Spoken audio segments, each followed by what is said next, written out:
mmadụ ọbụla bụ onye Igbo na-achị ụmụaka Igbo na-eme ha ụra gaa n'anya, ọ gaghị adịrị gị na mma n'Eke, ọ gaghị adịrị gị na mma n'Orie, ọ gaghị adịrị gị na mma n'Afọ, ọ gaghị adịrị gị na mma na Nkwọ.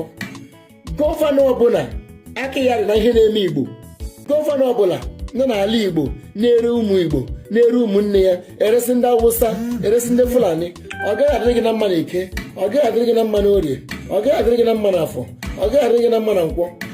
Nke a na-akpọ udele ka ọ bụ ijele na-achọ ka ha gbusisia kpọrọ ndị Fulani kpọbata n'ala Igbo. Ibe na Naijiria, ala Igbo bụ the most peaceful place to be. Kpọrọ ndị Fulani kpọbata, ego ole ka a kwụrụ gị, ego ole ka e nyere gị, na mata ego ole ọbụla e nyere gị, gị na ezinụlọ gị ọ gaghị adịrị unu mma n'Eke.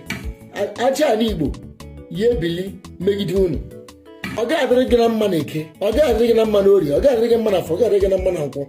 Ọ gaghị adịrị ụmụ gị na mma n'Eke, ọ gaghị adịrị ha na mma n'Orie, ọ gaghị adịrị ha mma n'Afọ, ọ gaghị adịrị ha mma na Nkwọ.